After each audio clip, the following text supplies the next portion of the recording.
Welcome to the Fuzz Club. We're talking about Monolord's No Comfort today. I have a little bit of a cold, so I'm going to keep my talking to a minimum, but let's do some quick introductions and we'll dive into it. Pat, you want to lead us off? Yeah, sure. I'm Pat from Monster Riff. You're home to everything Stoner Rock and Doom. New articles up every Friday, so come read about some Stoner Rock. I'm Eddy from Lords of the Opium Church and the Endless. Aawks. This is Randy, and I'm Kris from the band Aawks. Blake. I'm Blake from Aiwass. And Kris, our special guest today. I'm Kris. I'll play guitars and stay dead. Right on. So we're talking about No Comfort, and this was released in 2019. I believe it was their first release on Relapse, so maybe it was kind of a big album. They maybe got a bigger push from that. I think maybe they were on, was it Riding Easy before that? I think so. So a little bit of a turning point for them, maybe. But how did everyone feel about it? Is it new to some people? I know some people are huge Monolord fans. Some people are not. It seems to be one of those bands where you kind of love them or don't really listen to them. So I think it was an interesting one to kind of dive into and listen to all the way through. So any thoughts on that? It was new for me. I think I've grown a lot as a listener over the last couple of years, and this is one of those bands that I listened to originally and kind of wrote them off. And so when we decided on this album, I kind of groaned a little bit, but then I realized I'm an idiot and this album is amazing. And so now I'm like carefully going through the rest of the Monolord catalog to catch up. Yeah. How do you think it compares to some of the other stuff that you have heard so far and diving into it, not being a fan originally or as much of a fan? I'm just like disappointed in myself. It's kind of like, if there was ever like an author that you kind of skipped over in high school and then you read them in adulthood and you're just like, oh shit. So I went back and listened to Your Time to Shine. I really like that. I started listening to Rust, which I think Blake, you had recommended a while back. Yes. Liked that as well. But I keep coming back to No Comfort because it's a really solid record. Yeah, I was kind of in the same boat as you. I knew them. I listened to some of their stuff. I listened to Rust. I've heard this album before. Your Time to Shine actually kind of blew me away last year. I was a big fan of it. I thought it was really good. But I wasn't a huge fan. So taking the time to listen to this album like 10 times over at least, I found more and more stuff to like about Monolord and this album in particular. Blake, as the big Monolord fan, how do you think it compares to some of their other stuff? Was this a big album for you? I mean, I don't know if I'm the big Monolord fan. You got Kris over there. Okay. But I mean, this is my favorite album by one of my favorite bands. Mm-hmm. I think this is Monolord. This and Your Time to Shine are Monolord, I think, at their most adventurous, possibly at their most interesting. And definitely, I think, especially with No Comfort, willing to take the most chances. So for me, this is an album that I really, really respect a lot. On top of that, it also just has fucking killer songs. You can't, I think if you at all like even, this kind of area of underground music, you're going to find something that you like in this album. It also is, for me, kind of cool because based on my ear, at least, Thomas, the vocalist and guitarist, is using an HM2 as opposed to a fuzz pedal like he was earlier on. So you have a little bit different guitar tone. You can really hear the wide range of that, especially on Larva, where he uses both fuzz and an HM2 based on what I'm hearing. So, there's a lot to love here. Yeah. I also want to point out that we have two Krises now. We have Kris with a K and we have Kris from Stay Dead. So I think you're both Monolord fans, though. If I'm, I can change my name to Bob if you need me to. Okay. just for the next 30 minutes. Okay. So this album came out on the day that Randy and I started a East Coast Halifax, Nova Scotia trip. Actually, it was a trek all around Nova Scotia, 5-day road trip. Came out the day of. I wasn't expecting it to come out, so it was like unwrapping a Christmas present on Christmas morning, because it was like, we're going to be in the car for 5 days, and I get to really explore this album over and over again. So Randy became a Monolord fan during that week, because I had listened to it about 15 times, no exaggeration, during that week from front to back. And it was amazing, like from front to back, like all their stuff. There's nothing of their stuff I don't like. And actually, there's no one album I like better than the other. I think for me, I was telling Blake this earlier, it's like their catalog is one long album to me, and there's no low points. So I'm an enormous, massive, huge Monolord fan. So someone that's been there for a long time as a fan, I guess for me, Rust was always the one that stood out as like kind of their big album. Maybe it was just the album art just seemed like more like iconic or something. But for someone that kind of was there since the beginning, how did this album feel when it came out? Was it different? Was it a big jump in production value, or like being on Relapse, or the songs, or the writing? Was anything just like that stood out about this album when you were kind of living through it, I guess? It's a bit less aggressive, a bit less. The tones are a little bit warmer and fatter, I guess. Earlier on, they have a little bit more of an aggressive. It's not aggressive though. It's just like a bit of a harder edge to it. Where I found this album takes its time, and it has like some mellower moments that are really interesting and kind of have a bit more dimension to them, maybe. But it really doesn't veer too far.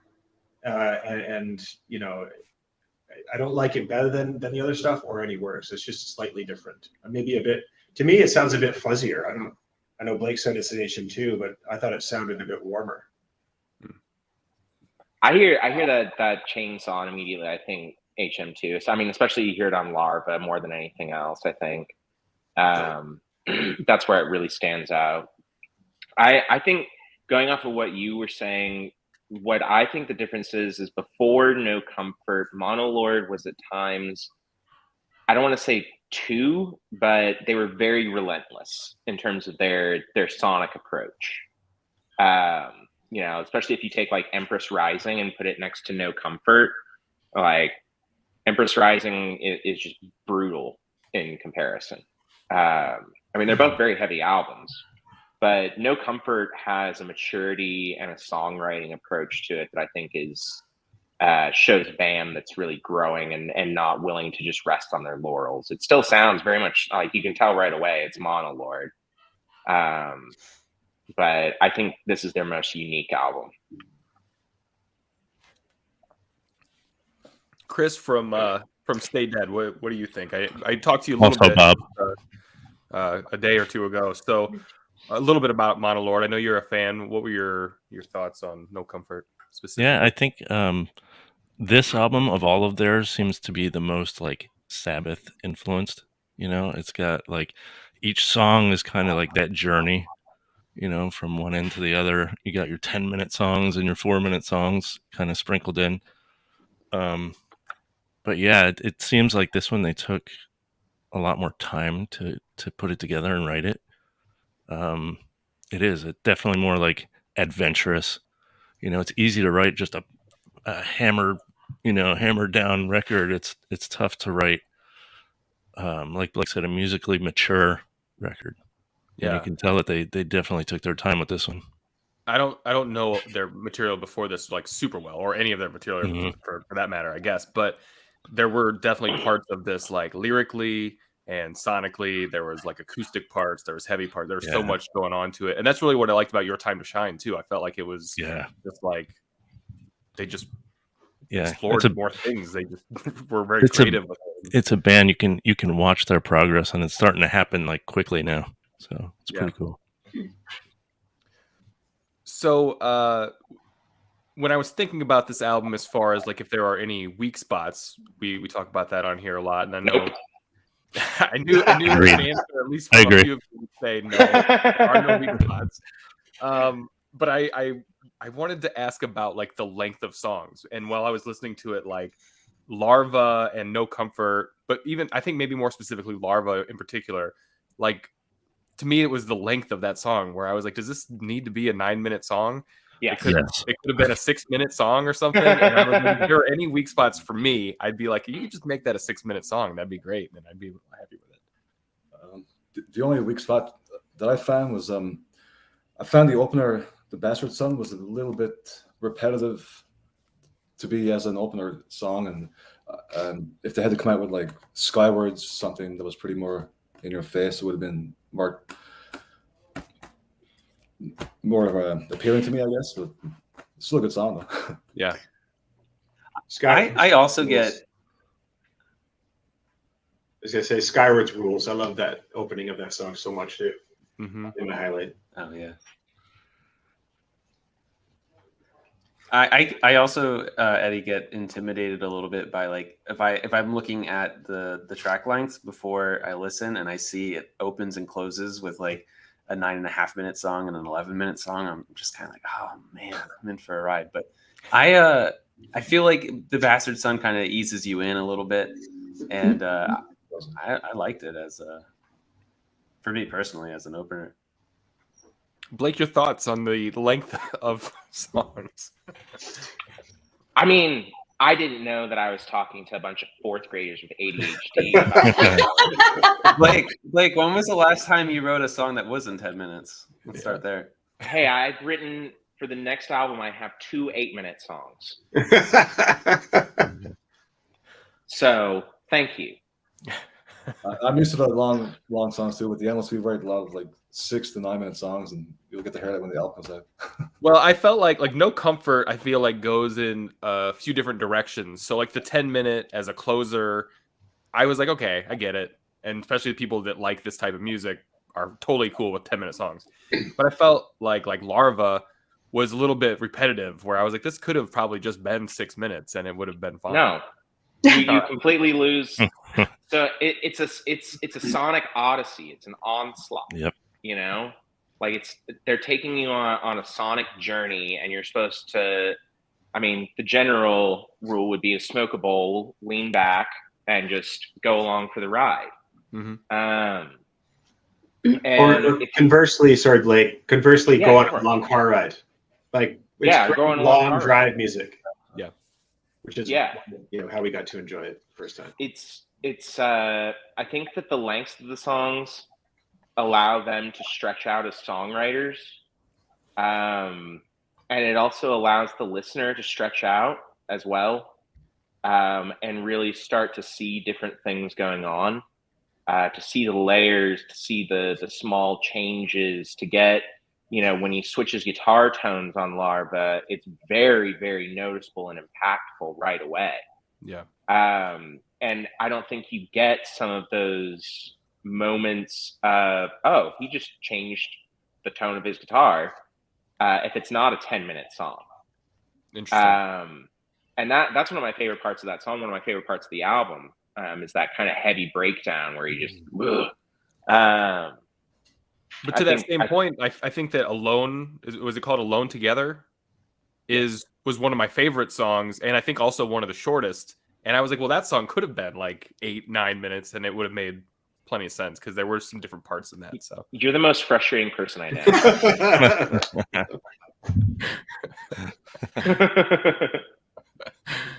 All right. Any other weak spots aside from me nitpicking at the length of songs? That's a decent nitpick, though. Ultimately, if you're going to nitpick and you'd be like, you could have been like, I don't like this song, and you're just like, a couple of the songs were too long. I'll take that. Well, I knew that they would be long because it's Monolord and it's this type of music and stuff, and I didn't necessarily have a problem with it being long, but I was like, a few of these I just feel like could have been shorter, and a couple maybe could have been longer. I don't know, but anyway, what are some of the high points? What were some of the favorite moments on this? I think that length of song thing. Sorry, I didn't mean to come back to that, but I feel like that's something that other musicians can appreciate more than the regular listener. Like Blake saying, like, I don't know that the regular listener would be able to point out, like, oh, he just went from an HM2 to going back to a fuzz. Like, I don't know that other people notice that, but for other musicians, like this is the first band, honest to God, that I could listen to a 10-minute song. Yeah, I will say that there was plenty of long songs here where I would Mhm. I wasn't bored. I mean, I wasn't bored by it. I just felt like if I were to find a weak spot in it, maybe, I don't know. But regardless. I'm definitely probably on the much newer side of a Monolord fan, and 2019, like he said, this album was incessantly played in my ears. I now realize when I think about that trip, I did the majority of the driving, and you did a lot of the enjoying. Sure. And I can see where 10-minute songs were really great for his enjoyment value. But on my side of things, I came to really appreciate their sounds, and it was a very for a heavy stoner doom type band type music. It was very comforting for that drive and for that experience and for our little journey that we were on, and that kind of sealed the deal for me being a fan and handling 10-11 minute songs, because I probably do have ADHD, and anything past 3.5 minutes, I'm like, can we please move on? We need something happening. So definitely a fan of Monolord from there. And then when we saw them in March of 2021, Was this year? 22? Yeah. Anywho, in Detroit, that was the killer point for me, where I became like a true fan, not just I'm listening because he's listening. That the live was where I really, really took it all in and became a fan. Cool. Yeah, I have to be kind of picky in the stuff that I choose. Like Randy's not a big fan of guttural vocals or anything that scream too much. And the nice thing for me for Monolord is the vocals are almost all melodic and very like sonorous and very like easy to listen to. And They like, are, yeah. Like very much like the Planet Caravan timbre, like that kind of warbling, like Leslie speaker sound, which I just love. I can't get enough of it. Let's talk about the vocals a little bit in this album, maybe in particular. But some criticism that I've read online is that they're still like too far back. It sounds like he's singing from another room. But I feel like it adds kind of like this peacefulness to this already very heavy, slow, sludgy music, and it adds like this kind of balance to it or something. I actually really enjoy Thomas's vocals. I do sometimes wish they were like a little bit further up, maybe a little bit louder, but I think for the most part, it balances everything out really well. So, any thoughts on the vocals on there? You nailed it for me. You just said it all. He's probably my top 3 vocalists, like in the modern, doom landscape. Yeah, it's interesting. It's different. I mean, there's a lot of bands that approach doom and just low and slow stuff very similarly, and I feel like his approach to the vocals at least is at least unique, and it turns someone like me that is not always into a Monolord fan, I think. Yeah, go ahead, Eddie. I was going to say I like when the vocals are like not the main focal point of a song. They're just meant to accompany and make the song better, and come in different sections and let the music speak for itself in different sections.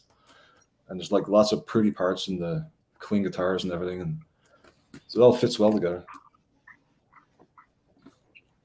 Yeah, I mean it's another instrument in the mix. It's kind of how I've always approached Monolord's vocals, and I think that I do something similar. I think there are a lot of bands that do that kind of approach, partially because of Monolord.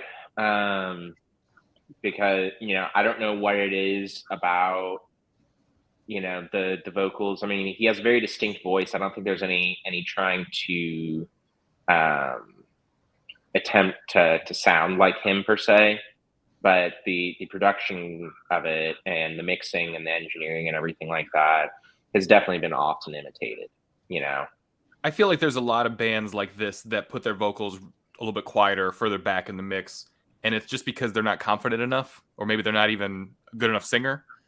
But that's clearly not the case here. Like, he clearly has the chops. He's a really talented guy. He has a solo album that he sings on. I mean, he plays bass, he plays guitar, he sings. That's clearly not what's happening. I mean, they do it very purposely, I'm assuming.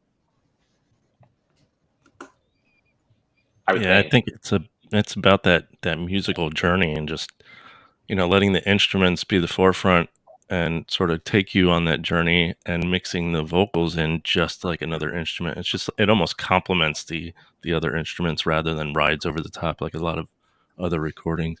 Right. Any other favorite moments from this album? I think, like Eddie said there, the intro to Skywards is like when it hits that, when it finally breaks into that that riff, I guess. It just, every time I hear it, it makes me want to like move my head like this, and do like this face. And I just like, if I'm in my car by myself, it's almost at full blast, if not at full blast. Like it has to be played loud to really. That's because you're deaf. I am so deaf. Yeah, absolutely. But yeah, that to me, that song, that especially that opening riff, just blows me away, no matter how many times I hear it. Favorite tracks, anybody? I think it's all about the blech on Larva. I agree. It makes me want to like eat this camera right here. It's funny because like we saw Fire Breather open up for Monolord. And when I think of Fire Breather or like High on Fire or one of those bands, I feel like you're in the middle of the battle and like there's people all around you with swords or shields or axes. Where I feel like Monolord, you have a bird's eye view of the battle, or you're in space, flying through planets or something. But it's very open and expansive feeling and wide open. Where some bands, like, you're right in the middle of a cacophony of stuff. Yes, I love that wide that. open floating feeling that you get when you hear. Yeah, it's a good way to explain it. Yeah. I do promise he has not taken anything to create that kind of description. I was just going to ask. Not that I let you know about it. He's on DMT right now. He should be. It would be a You have better a- explanation. You have a pet toad by your side. So to some of our resident Monolord fans, I didn't know this. Maybe this is common knowledge, but when I was doing a little bit of research for this, I found that Thomas and Esben were already in a band, and Monolord was a side project of that band. Are you aware of this? I did read that. So it's called Marulk, and I just wanted to share the album cover here so people see it and know what I'm talking about. Wow. This was their band, and it's like they described it as like boogie rock, and it sounded very like boogie stoner rock to me. And I really enjoyed it. It was really good. It was way better than I was expecting. And then Esben and Thomas formed Monolord as a side project. So I wasn't sure how common that. Well, it was not easy to find a lot of information about the band, but I found it and listened to it. It was great, I thought. I'm getting like physical graffiti kind of like vibes from that cover. See, I was getting like definitely CCR vibes. It doesn't. It's not. It doesn't sound like CCR or anything like that necessarily, but it's just very like just rock and roll, and it's interesting. It's very Tom Petty. I will definitely. So it's really kind of a Tom Petty meets Zeppelin meets CCR. So I guess if people don't know that, go check it out. I thought that was an interesting little fun fact for Monolord, and obviously it's not something they talk about very often, but I thought it was good. Not something they should necessarily hide. Ryan, what year would this have been? I didn't write that down, but I can't remember. 2010. 2010. 2010, yeah. Yeah. I think that Monolord first release was 2013, right? Okay. I think. I could be wrong about that. Thomas also played bass in another band called like Debacle or something like that. I don't remember what it was called, but it's the stuff that I didn't know. I wasn't sure how much people knew about him. Here's a fun fact. If you ask Thomas to put it solo on your record, He won't do it.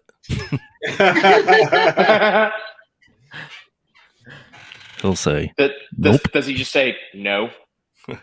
Through Esmond, he says, I respectfully decline. That's funny. Would he do harmonies? I wonder, vocal harmonies. You're probably gonna get a pretty similar But answer. Espen plays on other people's albums, though, right? A lot, yeah. He actually does a lot of session drumming. Oh, Well, you know what? I never noticed. I never noticed Yeah, that. because I don't have this album on anything but digital, so I've never actually noticed that That's the amazing. space shuttle's at the top The there. space shuttle. Yeah, that's really That's cool. amazing. Yeah. That's I really always just assumed that this was a photograph that they manipulated with the rocket and the owl and stuff. It's actually an oil painting by the guy named No. Alexander Felonseth, I believe. I What? probably said that wrong, but it's an Wow. oil painting by Alexander Felonseth. That's amazing. Yeah. That's how it's photographed. Too. 100%. I just thought it was a always photo. assumed that it was a manipulated photo, but it's an incredible oil painting apparently. I honestly just thought it was an owl. I saw nothing but an owl. Oh my God. Monolord has a way of picking out pretty interesting artwork for their albums, I feel like. Whoa. Yeah, definitely. They're very Yeah. artistic about it. I mean, the Rust cover, the No Comfort cover, Your Time to Shine cover, all very like not typical metal album covers. They're very artistic. Yeah, Ryan, as Mr. Art guy, like what do you think? What do you think their art says about them as a band? Well, I started thinking about it when they released Your Time to Shine, and it was like they're clearly like approaching this heavy music from a much more like artistic perspective than most do. It's not like skulls and blood, and it's just like they're very artistic about the band, and they're very conscious of the image. And I talked to Thomas a little bit about it on the podcast that he was on, and he basically said as much as well. Like, yeah, we take the image seriously. I don't remember what else I was going to say about that, but yeah, it's definitely conscious. They definitely pay attention to it. And I think lyrically, it's kind of the similar thing where it's like they're not just talking about violence and war and that kind of stuff. Like they have a very like beautiful approach to writing lyrics and a very like artistic way of approaching lyrics. And I think it just kind of like helps sum up Monolord, really. Thomas has a really solid melodic sense as well. Like his vocal melodies are really amazing, actually. Mm-hmm. And I've been hugely influenced by him since I first heard his stuff. So I really enjoy it. Yeah, it's all very, it's all very bleak and dark, but it's not said in like this very obvious way. It's said in a very like creative, artistic way. And yeah, it's very like most of his stuff's very minor, but when this album came out, a lot of the comments were that it was actually a very major sounding album. Had a very kind of, people were calling it hopeful doom. yeah. Well, it's interesting. So I saw them, I think it was on the first American tour to support this album. It would have been winter of 2018, 2019. So right around the time it came out. And they were very different back then, like live, both as people and as musicians. Like I've met them a couple times now, and they're much less shy, I guess I would say, which might just come from just getting older and more experienced. But even their stage presence, I felt like has really changed a lot since then. It's kind of like Kris / Bob was saying, that this is a band that is just evolving very, very fast. It's interesting. Is the bass player is it Mika or Micah? Mika, yeah. Mika has a Thanks. great stage presence. I find he's like the guy to watch on stage. He's bouncing around and jumping around like crazy, and he wears like these bright colored like Hawaiian shirts and stuff. And yeah, I've seen this one video of him in particular shared multiple times on Instagram, and it's like him just like crushing it and just like has so much energy, and it's a fucking badass video of him just killing it on stage. he has an arsenal of bass pedals too, which are just sound phenomenal.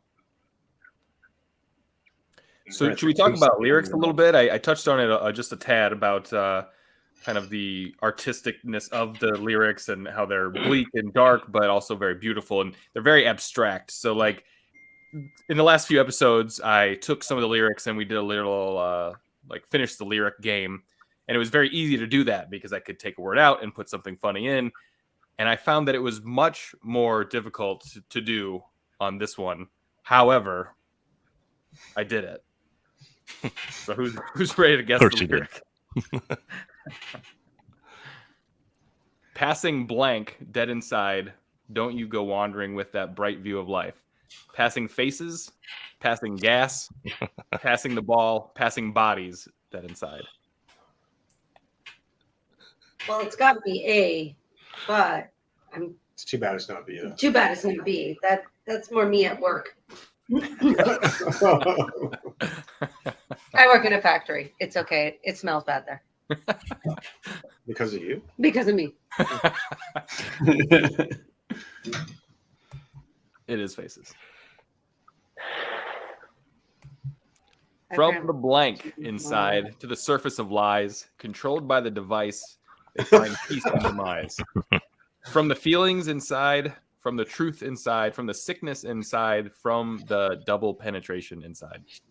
Oh man, You know where I want to go with this one. really? The truth. It's the truth. This just became a very different show, I think. Always does about this time. Yeah, This is Randy's bread and butter right here. It's truth. Like a baguette. Damn it, sickness. from the sickness. Yeah.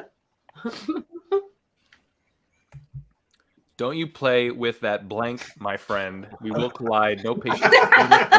I won't abide. Don't you play with that nerd over there, my friend. Don't you play with that heart.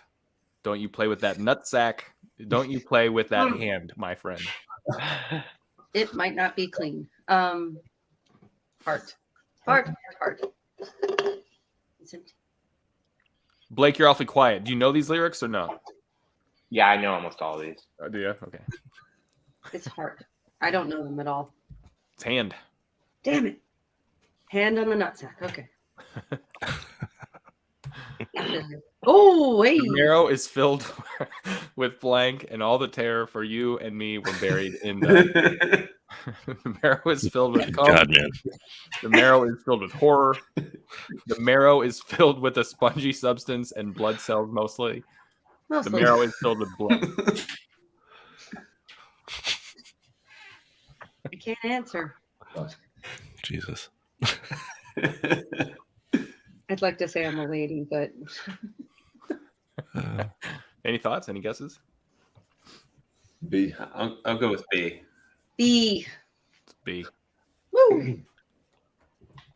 I think that was the last one. That was great. But Those are in all doozies. seriousness, the lyrics are really actually very great on this album, and I'm assuming in most Monolord songs as well. I was impressed. Super poetic. Yes. Yeah, they're very Mm. poetic. Yeah. In a non-nerdy way. Mm-hmm. Or in the most nerdy way. But I think it's very Monolord. I mean, like nothing is kind of typical about them. Like their sound is unique, their art is unique, their lyrics are unique. They're not typical as far as some of this heavy music goes. Did Thomas ever say where the band name came from? I didn't ask. No, he didn't. Mm-mm. I'm not sure. They were all very sick and wanted to play Doom. I wondered. Yeah. Any other thoughts on No Comfort? It was very comforting. Great fucking album, man. Yeah. Ironically, it is a very comforting record. Yeah. True. Yeah, it's like a Xanax for the soul.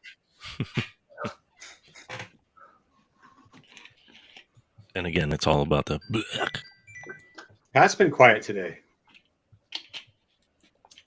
Oh yeah, sorry. No, great record. I like I said at the top, pleasantly surprised and happy to discover Monolord again. Any I'm thoughts curious on to- where it falls within their catalog? I think we talked about it just a tad, but where does it rank in your Monolord rankings? That's a you thing. I don't know. I'd have to put it in the top, depending on the day, the top 2 or 3. Some days it's number 1, some days number 2. Yeah, most days it's number 1 for me. Sometimes it's 2 behind Empress Rising. Empress Rising is amazing. They're all so good. Yeah. You have to rate it. You're on a desert island. My desert island. I think I know Empress Rising the least out of all their albums, honestly. It's great. It's the most unlike your taste.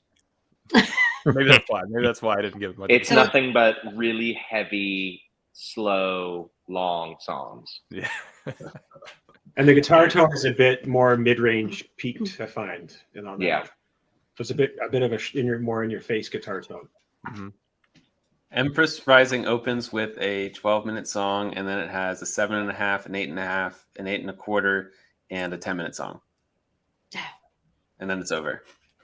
That's my kind of album. Exactly. It's a Bring little short plenty. a little short for your taste, Blake. Bring plenty of weed and popcorn, and you'll be fine.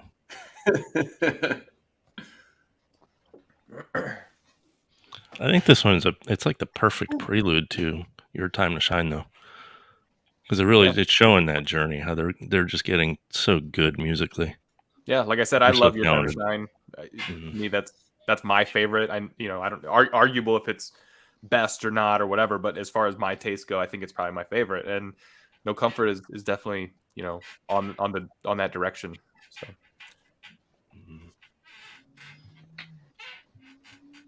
All right. Anything else?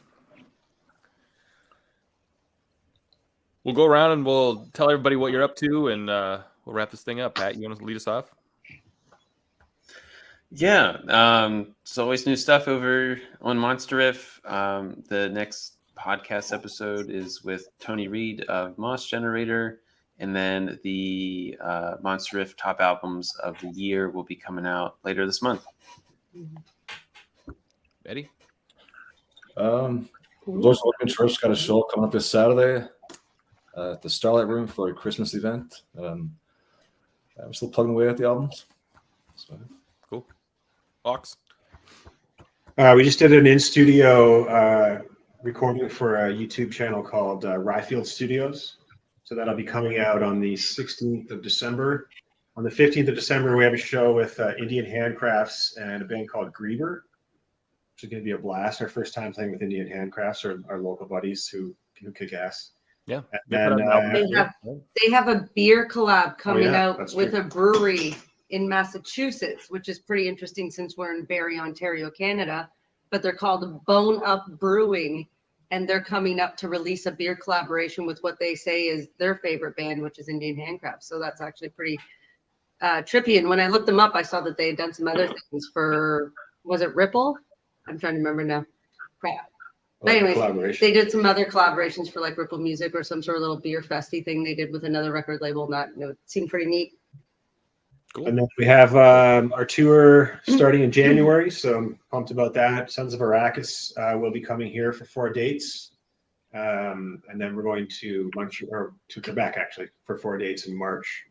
And then some dates. So yeah, January, February, March is going to be busy for us. Hopefully recording a video in February as well. Right So on. busy. Blake? I got a gig in a few hours. We're doing an improv set, so that should be interesting. The album is mixed and essentially mastered, and hope to have some news about it in the coming weeks. Very cool. Kris? We're just wrapping up our second and third singles right now with Esben, actually. Yeah. We didn't really talk about that too much, but No, it's okay. I got into it last night. I didn't want to be repetitive, but yeah, we're just wrapping up those two, trying to get our shit together and do some more visual stuff, get some video stuff done. The second one's pretty much done. We're waiting on Jeff Matz is doing a guitar solo on it, so we're waiting on him, but he's on tour right now until next week, the end of next week. Did you say you have a name for the upcoming album or no?